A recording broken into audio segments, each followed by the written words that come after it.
उस्मान इसको छोड़ दो।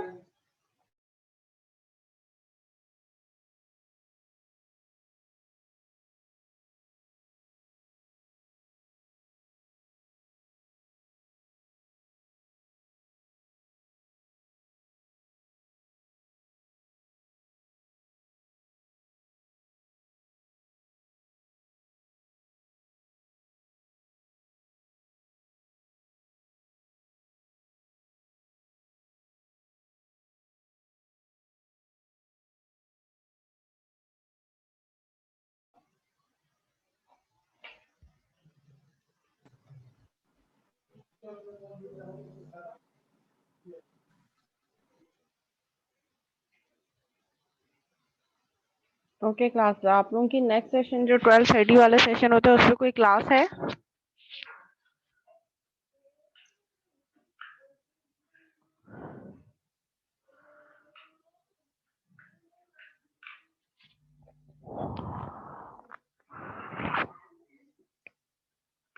ओके 12:30 पे है ना? ठीक है, तो हम 11:30 या 11:20 पे क्विज स्टार्ट करेंगे एंड 12:20 तक आपका जो है वो क्विज कंप्लीट हो जाएगा। 40 मिनट का क्विज है बेसिकली, और 20 मिनट मैंने कंपाइलेशन एंड अपलोडिंग टाइम रखा है, तो टोटल आपके पास 60 मिनट्स होंगे। 11:20 पे स्टार्ट करेंगे क्विज और 12:20 पे एंड करके आपने 12:20 से पहले पहले एलएमएस पे अपलोड करना होगा। ठीक है, जब तक हम थोड़ा बहुत जो है ये हमारा मिसिंग है इसको कंप्लीट कर लेते हैं और फिर उसके बाद फिर क्विज जो है मैं एलएमएस पे अपलोड कर दूंगी। Okay, we were discussing the use case flow of events के जब हम यूज केस डायग्राम बना ली उसके बाद नेक्स्ट फेज क्या होगा? यूज केसेस आइडेंटिफिकेशन हो गई, एक्टर्स की आइडेंटिफिकेशन हो गई, then we will create use case diagram जिसमें हम सिस्टम बाउंड्री के अंदर तमाम यूज केसेस और बाउंड्री के बाहर तमाम एक्टर्स और एक्टर इंटरेक्ट कर रहे होंगे आपके यूज सिस्टम बाउंड्री से through these use cases. Then the next step would be use case description. ये जो है ना सीक्वेंस, ये याद रखिएगा ये किस तरीके से हम काम कर रहे होते हैं। सबसे पहले जो इनिशियल रिक्वायरमेंट्स आई प्रोजेक्ट की, आपने उस पर फंक्शनल रिक्वायरमेंट लिस्ट डाउन की पेपर पे। उन फंक्शनल रिक्वायरमेंट्स के बाद आपने यूज केस डायग्राम ड्रॉ कर ली और फिर कस्टमर से भी आपने जो है कंसल्ट कर लिया कि उनकी जो रिक्वायरमेंट थी वो यही यूज केस डायग्राम है। फिर यूज केस डायग्राम के बाद फिर आपने यूज केस डिस्क्रिप्शन लिखी। सबसे पहले तो आपने देखें ये जो हमारे पास सीक्वेंस चल रही है, जिन लोगों ने लेट ज्वाइन किया है या जो नहीं थे फर्स्ट सेशन पे, थोड़ा सा उनको ओवरव्यू दे दूं। लेट से हमने पढ़ा कि हमारे पास कुछ एक्टर्स को हम कैसे आइडेंटिफाई करते हैं, कुछ क्वेश्चंस हैं, हम यूज केसेस को कैसे आइडेंटिफाई करते हैं, उनसे रिलेटेड क्वेश्चंस हैं। फिर उसके बाद हमने एक रजिस्ट्रेशन सिस्टम देखा, ईएसयू कोर्स रजिस्ट्रेशन सिस्टम। इसी जो है केस स्टडी को हम थ्रू आउट इस पूरे कोर्स में फॉलो करेंगे। सो ये हमारे पास जो है इसके कुछ पॉइंट्स हैं। पॉइंट्स क्या हैं? दीज आर द पॉइंट्स कि these are the customer needs that must be fulfilled by the course registration system ESU। so ये सारे पॉइंट्स यहाँ गिवन है। ठीक है, इन सारी रिक्वायरमेंट्स को देखकर हमने क्या किया, हमने यूज केसेस आइडेंटिफाई कर लिए कि these are the use cases, और हमने एक्टर्स आइडेंटिफाई कर लिए इससे पहले।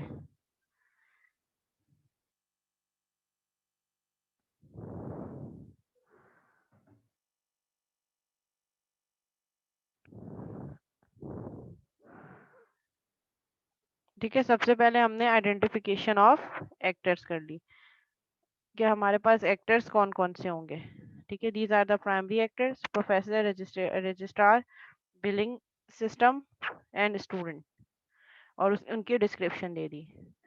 ठीक है, लिटिल बिट के वो हमारे सिस्टम में क्या रोल प्ले कर सकते हैं उनको 1 to 2 लाइन में हमने सिर्फ डिस्क्राइब कर दिया।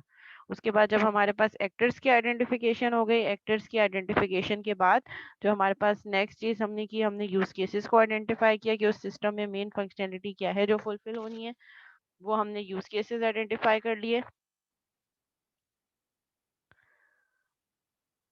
ये हमारे पास यूज केसेस हैं।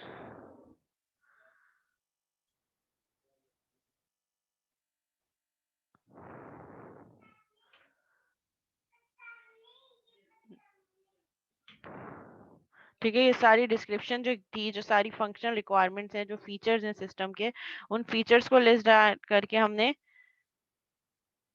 ये सारे यूज केसेस आइडेंटिफाई कर लिए, पहले एक्टर्स आइडेंटिफाई किए, फिर हमने यूज केसेस आइडेंटिफाई कर लिए। आप भी अपने प्रोजेक्ट में इसी तरीके से काम करेंगे, डॉक्यूमेंटेशन में ये सब चीजें मेंशन होनी चाहिए। जितनी अच्छी स्ट्रॉन्ग डॉक्यूमेंटेशन होगी, उसी को डॉक्यूमेंटेशन को यूज करेंगे आप अपने प्रोजेक्ट इम्प्लीमेंटेशन में।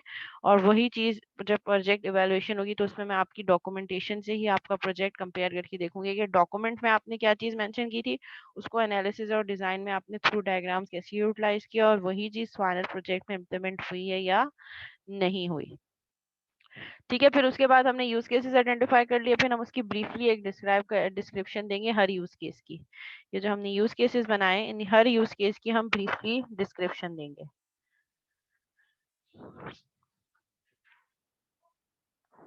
ठीक है, फ्यू सेंटेंसेस में आपने हर यूज केस की डिस्क्रिप्शन दे दी, and then the next step would be the flow of events for a use case. फिर हम फ्लो ऑफ इवेंट देंगे हर यूज केस के लिए, हर इंडिविजुअल यूज केस के लिए हम फ्लो ऑफ इवेंट देंगे। तो डॉक्यूमेंटेशन हमारे पास थोड़ी ज्यादा होगी। लेट्स से एक यूज केस है register for courses, select courses to teach, one by one हर यूज केस की हम अलग फ्लो ऑफ इवेंट देंगे।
ओके, सो फिर जो हमारे पास फ्लो ऑफ इवेंट्स में हम क्या देखेंगे, फ्लो ऑफ इवेंट्स में हमने एक टेम्पलेट देखा है कि एक टेम्पलेट है जो हम थ्रू आउट फॉलो कर रहे होंगे।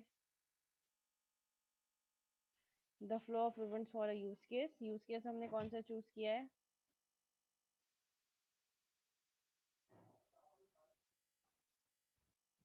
ठीक है, ये हमारे पास सारे पॉइंट्स हो गए। The flow of events for a use case is pre condition, select courses to teach. ये प्री कंडीशन हम डिस्कस कर चुके थे। मेन फ्लो पे हम थे, जो मैंने आपको कहा था कि E1 और E2 मैं बताऊंगी आपको। ठीक है, मेन फ्लो उस यूज केस की एक्चुअल फंक्शनैलिटी के उस यूज केस में हो क्या काम रहा है। तो हमारे पास यूज केस है सिलेक्ट कोर्सेज टू टीच। ठीक है, वो जो प्रोफेसर का यूज केस था कि वो कोर्सेज टू टीच जो है वो सिलेक्ट कर रहे हैं, तो उसके लिए मेन फ्लो क्या होगा, सबसे पहले तो प्रोफेसर लॉग इन करेंगे सिस्टम में by entering his user name और password, and then system will verify that the password is valid, और इस पॉइंट के आगे हमने E1 लगा दिया। ठीक है, and promotes the professor to select the current semester और अ फ्यूचर सेमेस्टर। ठीक है, उन्होंने ये कहा कि हमने उनको प्रमोट कर दिया कि वो कहाँ, प्रॉम्प्ट कर दिया कि वो कहाँ चले जाएं। लॉगिन करने के बाद उनको वो सेमेस्टर व्यू हो गया, जिसमें से वो कोर्सेज व्यू कर सकते हैं कि कौन कौन से कोर्सेज उन्होंने सिलेक्ट करने हैं इस सेमेस्टर और आगे अपकमिंग आने वाले सेमेस्टर में।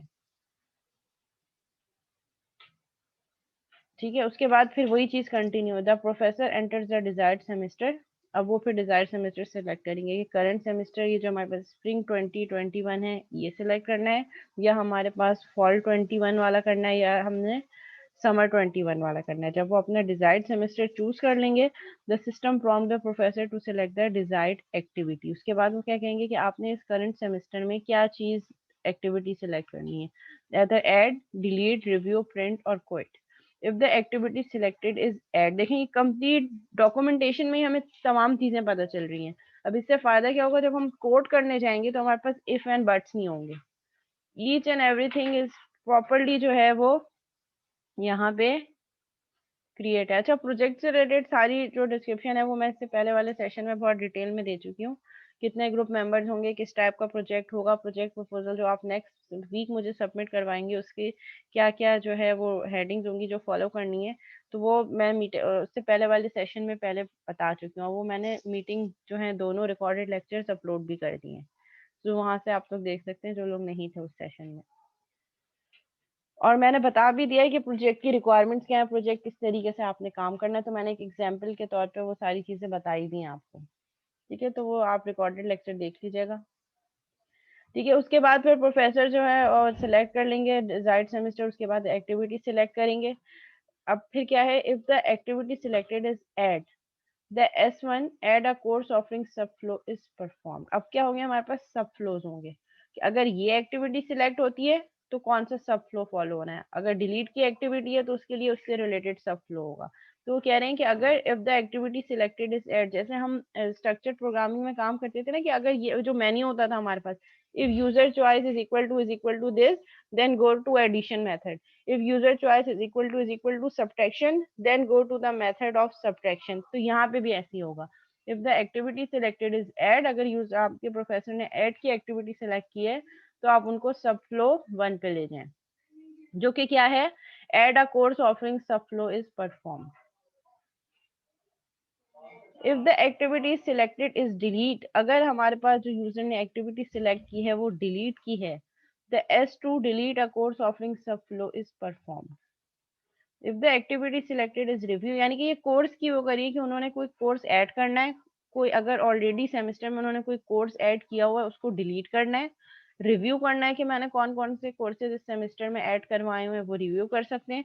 If the activity selected is print, अगर उन्होंने प्रिंट लेना है कि मैंने कौन कौन से कोर्सेज सिलेक्ट कर लिए हैं तो उसके लिए S4 प्रिंट है schedule sub flow is perform. ये मेन फ्लो हमारे पास। If the activity selected is quit the use case ends.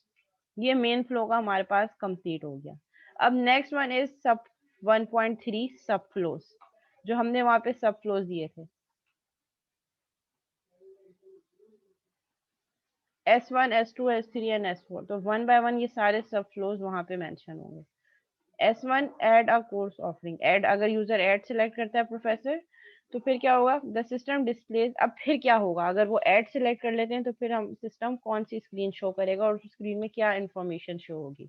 अभी सिस्टम बना कुछ नहीं है, ये सब क्या है, ये सब एनालिसिस कर रहे हैं हम रिक्वायरमेंट्स को कंप्लीट करने के लिए, सो दैट जब हम कोड करने जाएं तो ईच एंड एवरीथिंग पहले से डॉक्यूमेंट हो। इस एनालिसिस को देखकर हम फिर क्लास डायग्राम बनाएंगे, सीक्वेंस डायग्राम बनाएंगे और उसी की इम्प्लीमेंटेशन देंगे। So the system displays the course screen containing a field for a course name and number। ठीक है, अगर वो ऐड और कोर्स एफरिंग वाले ऑप्शन सिलेक्ट करते हैं तो सब फ्लो 1 फॉलो होगा। The system displays the course screen, course की स्क्रीन शो हो जाएगी कंटेनिंग अ फील्ड, जिसमें दो फील्ड्स होंगी, कोर्स का नेम और उसका नंबर, जिसे हम कोर्स आईडी हमारी टर्मिनोलॉजी में हम उसको कह रहे होते हैं। The professor enters the name and number of a course, ये हमारे पास कहाँ चला जाएगा, E3 में। The professor enters the name and number of a course. ठीक है, जो कोर्स वो सिलेक्ट करना चाहे उनके पास सारे कोर्सेज शो हो रहे होंगे। अब उन्होंने जो कोर्स अपनी प्रोफाइल में ऐड करना है कि मैंने ये सेमेस्टर पढ़ा, इस सेमेस्टर में ये कोर्सेज पढ़ाने, उसके लिए वो उस कोर्स का नेम एंड नंबर एंटर करेंगे। अब यहाँ पे हमारे पास E3 ऑल्टरनेट फ्लोज, वो हम देखेंगे जब हम ऑल्टरनेट फ्लोज पे जाएंगे। अभी यही वाला सब फ्लो कंटिन्यू है। The system displays the course offerings for the entire course. ठीक है, सिस्टम डिस्प्ले डिस्प्ले करेगा उस पूरे एंटायर कोर्स की course offering. The professor selects a course offering, the system links the professor to the selected course offering. The use case then begins again. फिर ये जब उस कोर्स की कोर्स ऑफरिंग शो हो जाएगी प्रोफेसर को, जो कोर्स उन्होंने शो किया है कि कोर्स ऑफरिंग कब है, उसका टाइम क्या है, स्केड्यूल कौन क्या है, स्टूडेंट्स कितने हैं, कोर्स आउटलाइन क्या है, कोर्स कॉटलॉग क्या है, वो सारी कोर्स ऑफरिंग शो हो जाएगी। उसके बाद यही यूज केस दोबारा से बिगिन हो जाएगा, यानी कि फिर वो नेक्स्ट कोर्स सिलेक्ट करना चाहें तो फिर नेक्स्ट कोर्स सिलेक्ट करेंगे। उसके बाद ये सारी सीक्वेंस इसी तरीके से एक्टिविटीज इसी सीक्वेंस में फॉलो होंगी। फिर डिलीट अ कोर्स ऑफरिंग का है, अगर वो ऑप्शन 2 सेलेक्ट करते हैं तो फिर सब फ्लो 2 फॉलो होगा हमारे पास, S2। S2 की तमाम चीजें यहाँ डिटेल यहाँ गिवन है। रिव्यू है स्केड्यूल, फिर हमारे पास प्रिंट अगर करवाना है तो प्रिंट है स्केड्यूल, सारे हमने जो है वो सब फ्लोज यहाँ पे मेंशन कर दिए। अब हम आते हैं ऑल्टरनेट फ्लोज की तरफ, जो मैं आपको E1 E2 E3 कह रही थी। सबसे पहले हमारे पास था E1, जो ये तब था मेन फ्लो में जब हम कह रहे थे कि प्रोफेसर अपना यूजर और पासवर्ड नेम एंटर करेंगे।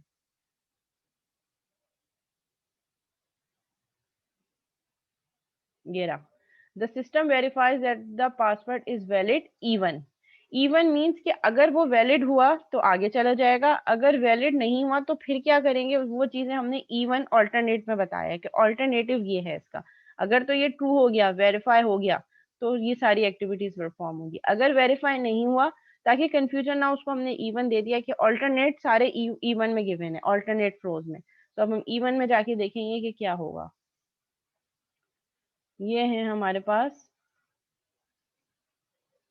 alternate flows. E1, an invalid professor ID number is entered. The user can re-enter a professor ID number or terminate the use case. अगर आपका invalid हो गया है तो फिर वो दोबारा से re-enter करे, या तो फिर इस use case को end कर दे। ये E1 हो गया, ये alternate flow हो गया कि क्या होगा अगर ये alternate ये true नहीं होता। फिर next है E2। E2 देखते हैं पॉइंट क्या है हमारे पास। and prompts the professor to select the current semester or a future semester। current semester और future semester select करें। अगर वो semester शो नहीं हो रहे तो फिर क्या होगा, E2 में जाके देखते हैं उसका alternate flow क्या होगा।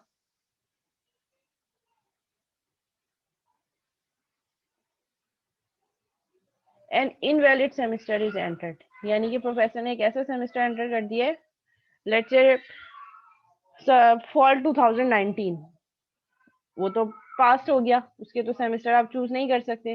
द यूजर कैन री एंटर द सेमेस्टर और टर्मिनेट द यूज केस। तो यहाँ पे भी वही होगा कि सेमेस्टर दोबारा एंड करना होगा। टर्मिनेट यूज केस मीन्स वो यूज केस यहाँ एंड हो गया ना। अगर मैं एटीएम में जाती हूँ, मेरी ट्रांजेक्शन फॉल्स हो गई, मेरी पिन वेरिफिकेशन नहीं हुई, तो उस यूज केस का सिनेरियो, उस एटीएम का सिनेरियो क्या होता है, वो 3 टाइम्स इनपुट ले रहा होता है और फिर उसके बाद आपके कार्ड को कैप्चर कर लेता है। ठीक है, तो उसमें क्या होगा, ट्रांजेक्शन एंड हो गई। यहाँ पे क्या होगा, जब मैंने आपने इनवैलिड मैंने पासवर्ड एंटर किया, लेट्स से कीट एलएमएस में मैं गई, मैंने लॉग इन एज फैकल्टी किया, अपने यूजर नेम और पासवर्ड एंटर किया, अगर तो वो ठीक हो गया तो वो मुझे आगे ले जाएगा। अगर करेक्ट नहीं हुआ यूजर नेम एंड पासवर्ड तो वो मुझसे कहेगा कि आप री एंटर करें। मैं री एंटर करूंगी यूजर नेम एंड पासवर्ड, या तो वो री एंटर होता रहेगा, या तो फिर जब तक मैं ट्रू वैलिड नहीं कर सकूंगी तो फिर उसके बाद मैं अपनी ट्रांजेक्शन को एंड कर दूंगी। वहां पे मेरा प्रोसेस एंड हो गया, वो यूज केस एंड हो गया, टर्मिनेट हो गया। क्लियर है बिस्मा, क्लियर हो गया।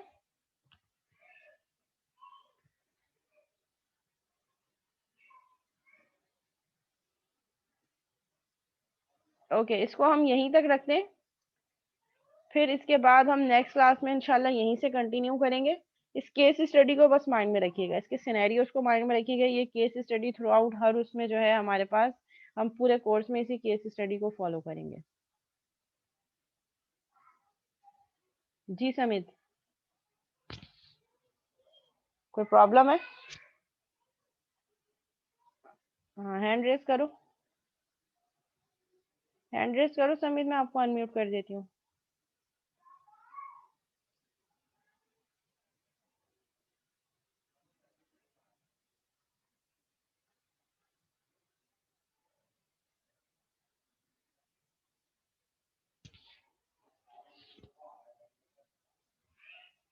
जी समित।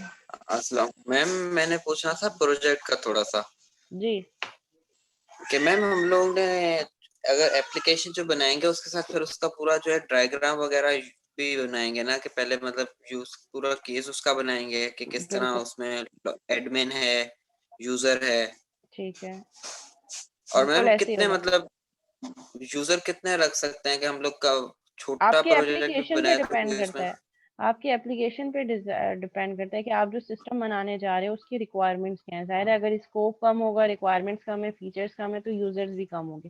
लेकिन अगर स्कोप बहुत ज़्यादा है, बहुत ज़्यादा फीचर्स हैं, तो फिर एक्टर्स और यूजर्स भी ज़्यादा होंगे। तो it totally depend on your application. Ji Mehran, raise your hands, I will unmute you and then ask your query. Mehran Khan, आपको अगर मेरी आवाज़ आ रही है तो प्लीज़ आप हैंड रेज कर दें, मैं आपको अनम्यूट कर दूंगी यहाँ से। फिर आपकी जो भी क्यूरी है आप पूछ लीजिएगा।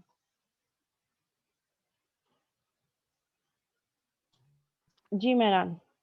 Hello, teacher. So I have a question about the relation between extend and include. So extend and include. in the last class, you showed an example of yes. In the last class, you showed an example बेटा of अब आपकी checkout. आवाज़ थोड़ी सी So there was an disturbance आ रही है। use case of payment which is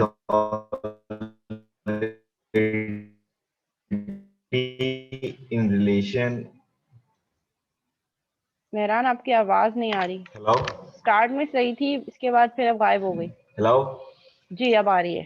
जी बेटा, आप क्या पूछना चाह रहे हो कि relationship between hello. Extend and include relationship. Ma'am yes ma'am, आपने एक एग्जांपल दिखाई थी जिसमें चेकआउट की एग्जांपल थी, वो एक्चुअली जिसमें पेमेंट यूज केसेस भी यूज हो रहे थे, और उस पेमेंट यूज केस को हम फर्दर डिवाइड कर रहे थे डिफरेंट पेमेंट मोड पे, like credit card, debit card and so on. अच्छा, दो अलग मैम चीजें हैं। अगर इनको हम अगर डिवाइड करना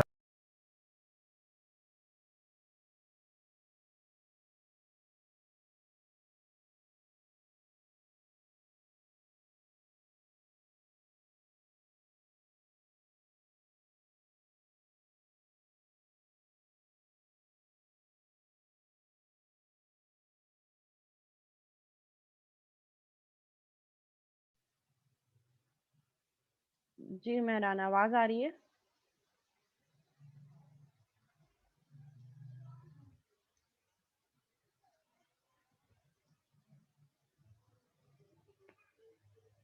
ओके, अच्छा आपका क्वेश्चन ये है। देखो दो सिनेरियो, आज आपने लेट ज्वाइन किया मेहरान, आज आपने लेट ज्वाइन किया। जब ये हमने क्लास स्टार्ट की थी सुबह में, तो वहाँ पे मैंने इंक्लूड, एक्सटेंड और जो है वो जनरलाइजेशन, उसकी एग्जांपल को बहुत डिटेल में दोबारा से डिफरेंशिएट किया था। when we have example of payment, so that payment can be of different modes. We can have different modes of payment. We can pay through check, we can pay through debit card, we can pay through direct cash, we can pay through credit card as well. So these are the different modes of payment.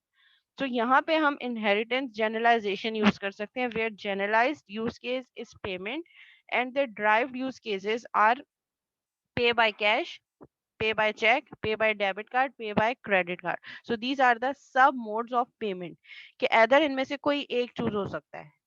So हमने payment को जो generalise class है उसको उसके different modes में, उसकी drive classes में divide कर दिया। अगर हम बात करें इंक्लूड और एक्सटेंड, वो टोटली बिल्कुल डिफरेंट है जनरलाइजेशन से। इंक्लूड एंड एक्सटेंड की रिलेशनशिप तब हम यूज कर रहे होते हैं when we have a certain use case associated with another use case. Let's say मैं कह रही हूँ कि मैं कीट एलएमएस में, लेट्स से आपने क्विज देना है एज अ स्टूडेंट, अभी का हम करंट सिनेरियो थे, तो क्विज देने के लिए सबसे इंपॉर्टेंट चीज ये आपके पास जो होनी चाहिए, मैंडेटरी यूज केस, कि आप वेरीफाइड यूजर हो। You should have proper user name and password. if you have username and password then you can eligible to attend a quiz। ठीक है, तो यूज केस बेसिकली क्या है, क्विज। आपने quiz attempt करना है, but in order to attempt quiz उससे पहले आपको क्या करना पड़ेगा, आपको लॉग इन करना पड़ेगा। So quiz is a main use case and include is another use case which is dependent on that attempt quiz। attempt quiz तक आप पहुंच ही नहीं सकते जब तक आप वैलिड यूजर नहीं होंगे। That is include. Extend relationship is that कि आपने अपने एलएमएस पे गए, आपने क्विज अटेम्प्ट करना है, बट आपने कहा कि मैं अपनी अटेंडेंस भी चेक कर लूं। या आपने कहा कि मैं अपने पास प्रीवियस मैसेज भी चेक कर लूं जो कीट एलएमएस से मुझे सेंड हुए। So that is an extend relationship, जो कि मैंडेटरी नहीं है कि हर यूजर करे। और इसी तरह जब हमने पेमेंट वाला किया कि लेट सपोज कि मैंने कुछ ग्रोसरी परचेज की, ग्रोसरी परचेज करने के बाद अगर डिस्काउंट एप्लीकेबल होता है, वो डिस्काउंट क्या होगा कि अगर मेरी ग्रॉस सेल जो है वो 10,000 से अबव है तो मुझे डिस्काउंट मिलेगा। So that is an exceptional case which is not mandatory in every time. ठीक है, तो इसके लिए हमारे पास ये रिलेशनशिप क्या कहलाएगी? Extend relationship. जब यूज केस के बीच में डिपेंडेंसी हो तो वो डिपेंडेंसी के लिए हम इंक्लूड और एक्सटेंड रिलेशनशिप शो करते हैं। Whereas include relationship is mandatory for a particular use case to perform, and extend relationship is optional, which is not mandatory. And whereas we are talking about generalization, so generalization is that sub parts or modules of a main use case. जब एक main use case में multiple use cases drive हो सकते हैं, so फिर हम उसके लिए जनरलाइजेशन यूज करते हैं।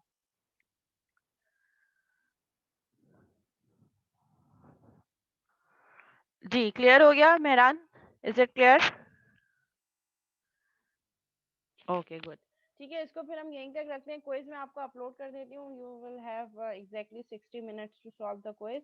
क्विज ऐसा इतना मुश्किल नहीं है, थोड़ा सा थ्योरेटिकल होगा। थ्योरेटिकल मींस उसमें मैं बता देती हूँ कि आपने करना क्या है। फर्स्ट क्वेश्चन इज दैट कि आपने जो है वो जो हमने कुछ प्रोसेस मॉडल्स पढ़े थे, याद होगा आपको। ठीक है, उन प्रोसेस मॉडल्स को आपने ब्रीफली डिस्क्राइब करना है 1 to 2 लाइंस में, और उनका सुटेबल सिनेरियो बताना है कि कौन सा प्रोसेस मॉडल आप क्या सोचते हैं कि कौन सा प्रोसेस मॉडल कब यूज होना चाहिए। ठीक है, ये क्वेश्चन 1 है। एंड क्वेश्चन 2 इज दैट कि मैं एक केस स्टडी सेंड कर रही हूँ आपको। सिनेरियो सिनेरियो जो है वो रीड करने के बाद आपने क्या करना है, बिल्कुल हैंड रिटन है, कॉपी पेस्ट मटेरियल नहीं चाहिए, वो तो नेट से इजीली मिल जाएगा। आपने हैंड रिटन करना है। और रीजनिंग है तो रीजनिंग तो वैसे भी आपको नेट पे अवेलेबल नहीं होगी, इसीलिए मैं आपको ये कह रही हूँ कि जो क्वेश्चन 1 है उसमें जो हमने प्रोसेस मॉडल पढ़े थे, वो प्रोसेस मॉडल यूज करते हुए आपने उनको डिफ्रेंशिएट करना है और सुइटेबल सिनेरियो बताना है कि कौन सा प्रोसेस मॉडल कब किस सिचुएशन में यूज हो सकता है। दूसरी चीज आप ये करोगे कि आप दूसरी चीज ये कर सकते हो कि आप जो दूसरा क्वेश्चन है उसमें केस स्टडी है, उस केस स्टडी के लिए आपको यूज केस डायग्राम बनानी पड़ेगी। जैसे हमने लास्ट क्लास में एक सिनेरियो देखा था, उसी तरह का एक सिनेरियो, और उस सिनेरियो को पढ़ के आपने उसकी यूज केस डायग्राम ड्रॉ करनी है। तो दो क्वेश्चंस हैं। अच्छा, क्रिएटली में आप बना तो सकते हो, लेकिन उसको सबमिट कैसे करवाओगे एलएमएस पे? वही क्रिएटली की एप्लीकेशन सबमिट करवा दोगे, तो इससे बेटर ये है कि पेपर पे कर लो। यूज केस डायग्राम पे भी तो बनेगी ना। यूज केस डायग्राम वर्ड पे बनाओगे तो टाइम लगेगा, पेपर पे करोगे तो आसान होगा। अब आपके पास 1 आवर का टाइम है, अब 1 आवर में आपने उसको कंप्लीट भी करना है, उसको फिर सबमिट भी करवाना है। तो आई विल सजेस्ट कि आप पेपर पे करें, उसके पिक्चर्स लें मोबाइल से, उसको वर्ड पे कॉपी पेस्ट करें और उसको सबमिट करवा दें, अपलोड कर दें। ठीक है, सेकंड सेशन की अटेंडेंस जो है वो 12:30 बजे जब आपका क्विज सबमिट हो जाएगा, जिन लोगों का 12:30 तक हो जाएगा उनकी अटेंडेंस मार्क हो जाएगी सेकंड सेशन की। जिन लोगों का 12:30 के बाद क्विज सबमिट होगा, हाफ एन आवर 1 बजे तक भी आप करवा सकते हैं, लेकिन 12:30 के बाद से जितना जितना लेट होगा उतनी ज्यादा पेनल्टी लगती जाएगी। ठीक है, तो क्वेश्चन 1 मैंने आपको बता दिया, सॉल्व करना स्टार्ट करते हैं। क्वेश्चन 2 जो है वो वैसे तो मैं दोनों क्वेश्चन ही शेयर करूंगी। क्वेश्चन 1 मैंने आपको वर्बली बता दिया, समझ आ गया वो क्या करना है, उस पर स्टार्ट कर दें, राइट डाउन करना है। दूसरा क्वेश्चन जो है वो केस स्टडी वाला सिनेरियो बेस्ड, वो मैं एलएमएस पे अपलोड कर रही हूँ, वो वहां से आप देख लीजिएगा। ठीक है, इसको हम यहीं तक रखते हैं, फिर नेक्स्ट क्लास में इंशाल्लाह यहीं से कंटिन्यू करेंगे अपने प्रोजेक्ट का प्रपोजल विद प्रोजेक्ट डिस्क्रिप्शन और group members name and student ID आपने नेक्स्ट क्लास तक सबमिट करवाना है। फिर उसी से रिलेटेड एक असाइनमेंट मैं आपको दूंगी। आपके प्रोजेक्ट प्रपोजल जब मेरे पास आ जाएगा, उसी से देखकर फिर आपका असाइनमेंट होगा। ठीक है, इसको यहीं तक रखते हैं।